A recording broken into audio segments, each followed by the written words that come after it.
above what their ridiculous tariffs were already.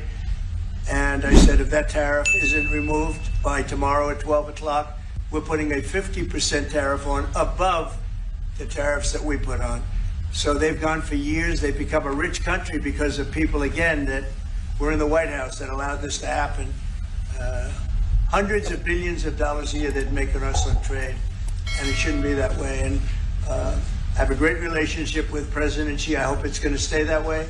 I have great respect for China, but they can't do this. We're going to have one shot at this, and no other president's going to do this, what I'm doing.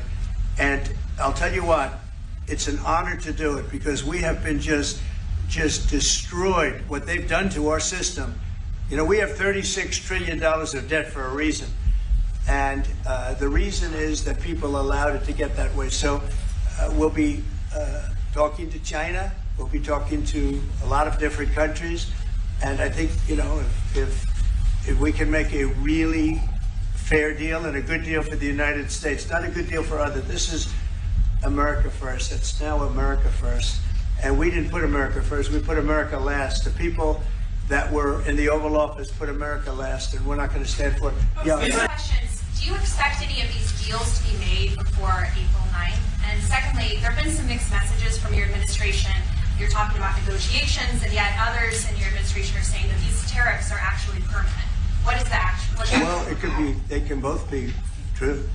There can be permanent tariffs, and there can also be negotiations because there are things that we need beyond tariffs. We need open borders. You know, we almost had a deal with China where we're going to open up China. It was almost done. Some of you remember it during my first term, and it was very disappointing. We ended up making a great deal. $50 billion worth of product was sold. $50 billion. You'd like that in Israel. And I made that deal, but it wasn't the deal that I wanted. It was the deal that I wanted was that, plus they were going to open up China so that our companies could go into China and compete with other countries and China for the, you know, for a large number of people. And at the very end, that deal was terminated, and we went to a piece of the deal.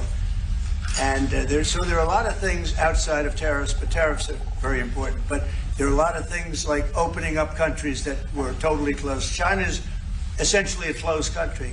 In fact, it is a closed country. And what they do is they charge tariffs so that if you sell cars or if you sell anything, nobody's going to buy it because the price is out of control. But that's true with a lot of other countries also. So we're going to get fair deals and good deals with every country. And if we don't, we're going to have nothing to do with them. They're not going to be allowed to participate in the United States.